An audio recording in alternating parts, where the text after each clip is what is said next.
Ya, karena gagal meraih kemenangan di ronde 4 ya kualifikasi Piala Dunia 2026 zona Asia, kekecewaan netizen kami gitu ya cukup besar. Timnas Indonesia kemudian telah tiba di tanah air melalui Bandara Internasional Soekarno-Hatta, Tangerang, Banten pada Senin siang. Jadi rombongan pemain Timnas Indonesia tiba di tanah air melalui pintu VVIP Bandara Internasional Soekarno-Hatta usai gagal membawa Indonesia melaju ke Piala Dunia 2026. Mereka yang tiba merupakan pemain yang berlaga di Super League Liga 1 seperti Kambuaya, Hernando Ari, Rizky Ridho, Egy Maulana Fikri, Yance, dan Yakob Sayuri. Karena kan kalau kita lihat di media sosial kan juga cukup ramai tuh ya. Betul. Bagaimana kekecewaan dari para netizen, para pecinta timnas kita gitu kan. Nah itu dia. Ini ibaratnya mimpi sudah depan mata tapi nggak bisa diraih begitu ya. Jadi selaku manajer timnas Indonesia nih, Sumarji mengungkapkan permohonan maafnya kepada seluruh masyarakat Indonesia atas kegagalan tim menuju ke Piala Dunia.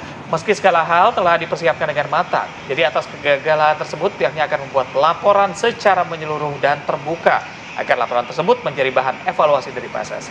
Ini kan pemain tim Indonesia sudah tiba di tanah air, tapi banyak mempertanyakan, mana ini pelatihnya, kok pulang ke Belanda? Oke, coba kita akan bahas ya mengenai ramainya dorongan netizen terkait dengan pelatih Patrick Kluivert ini akan seperti apa nasibnya, karena banyak juga yang mempertanyakan dan juga meminta pertanggungjawaban dari gagalnya timnas kita untuk melaju di Piala Dunia. Sudah hadir bersama kami di sini ada Mas Rido Marpaung, VP Operation dari Binokular Big Data Analytics, dan juga ada Mas Akmal Marhali selaku pengamat sepak bola. Halo, selamat pagi. Assalamualaikum. Waalaikumsalam. Salam sepak bola biar semua. Salam sepak bola. Salam sepak bola. Jadi gimana, Bang Akmal? Ini rame masyarakat minta pertanggungjawaban dari Patrick Kluivert. Ya wajar saya pikir keinginan masyarakat, karena ekspektasi masyarakat kita tinggi. Kita masyarakat kita diiming-imingi mimpi bahwa kita bisa lolos ke Piala Dunia. Betul. Karena memang pintu Piala Dunianya ibaratnya kita sudah sampai depan pintu, tinggal kita buka saja. Tapi yang iming-iming siapa? Kan katanya kan targetnya kan 2030, bilang gitu federasi kan? Iya, yang mengiming-imingi adalah prestasi yang kita dapatkan saat ini gitu kan. Tapi kalau kita mau bicara realitas, kita bicara dengan logika dan data gitu. Sebenarnya menurut saya Indonesia belum pantas untuk lolos ke Piala Dunia. Sekarang kan kalau peserta Piala Dunia 48 negara. Indonesia peringkat 120. Jadi 48, 48, kita ada di level 3 ini gitu kan. Nah, kemudian lawan yang kita hadapi Arab Saudi dan Irak 58, 59. Itu yang pertama. Yang kedua, sebelum babak keempat ini digelar, dunia mengatakan bahwa peluang Indonesia untuk lolos ke Piala Dunia cuma 5%. Artinya apa? Artinya kita hanya punya potensi untuk bikin kejutan. Dan potensi kejutan itu ada di lawan Arab dan juga Irak. Tapi bahasanya kan annasu mudabbir wallahu muqaddir gitu kan. Manusia sudah berusaha tapi Tuhan menentukan gitu. Pemain kita sebenarnya ketika melawan Arab Saudi, melawan Irak apalagi terakhir tidak jelek-jelek banget gitu. Bahkan lawan Irak yang merupakan juara Piala Asia yang lolos Piala Dunia 1986, kita ball position kita unggul 55 berbanding 45%. Tapi sepak bola resultan kan yang dilihat hasil, bukan statistik. Kalau kita bermain nggak jelek-jelek amat, terus apa yang terjadi? Masalahnya dari mana? Iya, yang terjadi adalah ketika kita punya mimpi ke Piala Dunia, mimpi itu gagal. Kita belum bisa menerima kegagalan. Nah, itu kan, sehingga kemudian harus ada yang bertanggung jawab di situ. Siapa yang bertanggung jawab? Kan prajurit tidak pernah salah. Makanya yang bertanggung jawab ya pasti pelatihnya kan seperti itu gitu. Kan ada anggapan juga kemarin tuh coba-coba formasinya baru dan segala macam. Saya pikir nggak. Cocok apa enggak? Kalau menurut saya sih coba-coba, saya pikir nggak ke arah situ. Cuma memang materi pemain kita tidak mencukupi ketika kita akan tampil. Misal ketika melawan Arab Saudi, kan kita sudah menyiapkan diri bahwa Kelvin Verdong akan main sebagai gelandang bertahan. Tiba-tiba cedera, ya kan harus ada penggantinya dong. Penggantinya adalah Mark.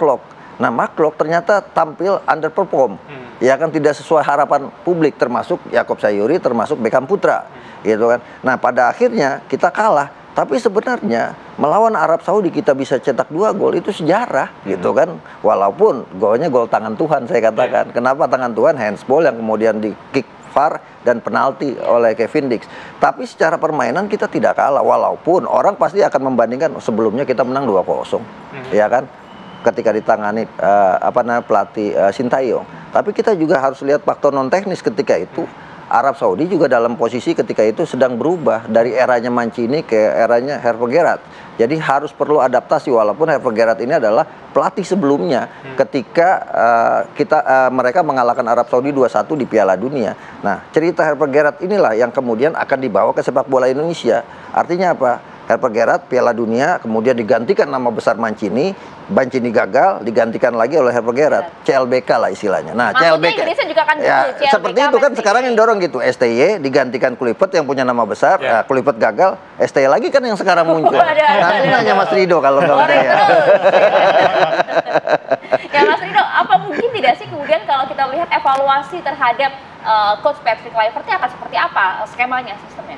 Ya, kalau dari data kita di media sosial ya, untuk pasca laga Indonesia lawan Irak dan juga tidak lolosnya kita ke Piala Dunia 2026, ada 3 topik besar yang kita dapatkan dari data kita. Yang pertama memang tuntutan dari publik, khususnya dari warganet, agar Patrick Kluivert mundur. Itu yang kedua adalah bagaimana publik membandingkan era Coach Patrick Kluivert dengan Coach Shin, dan yang ketiga kita pakai dari Jawa Wasit. Nah, terkait dengan hal ini tentu kembali lagi ya, evaluasi mesti diadakan sih, karena tuntutannya begitu besar dari publik terhadap lolosnya Indonesia ke Piala Dunia 2026 itu sudah sangat tinggi. Ingat kemarin juga ada juga komentar bahwa ini udah nanggung tuh, round 4 tinggal selangkah lagi seperti tadi Bang Akmal bilang, tinggal buka pintu masuk ke Piala Dunia sebenarnya.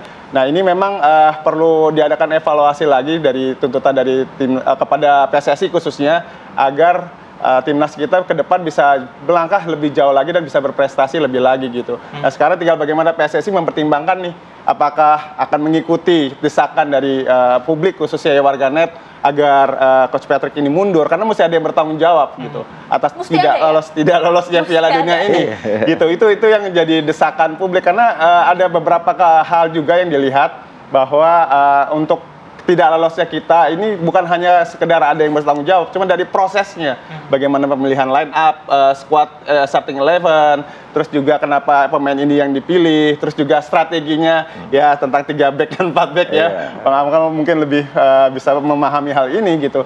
Nah, inilah yang mengemuka ke publik, dan apakah nanti ketika Coach Patrick Kluivert diganti akan terjadi perubahan yang lebih baik lagi, ya tentu nanti waktu akan menjawabnya gitu. Oke, yang cukup menarik di sini adalah 100% ini negatif ya untuk pembahasan mengenai desakan Patrick Kluivert mundur. Nggak ada yang bela sama sekali begitu? Iya. Wow. Warganet kita, emang again ya, maksudnya kalau dari sisi orang yang mengerti sepak bola dan sebagainya, mungkin mereka melihat, oh ini strateginya seperti ini.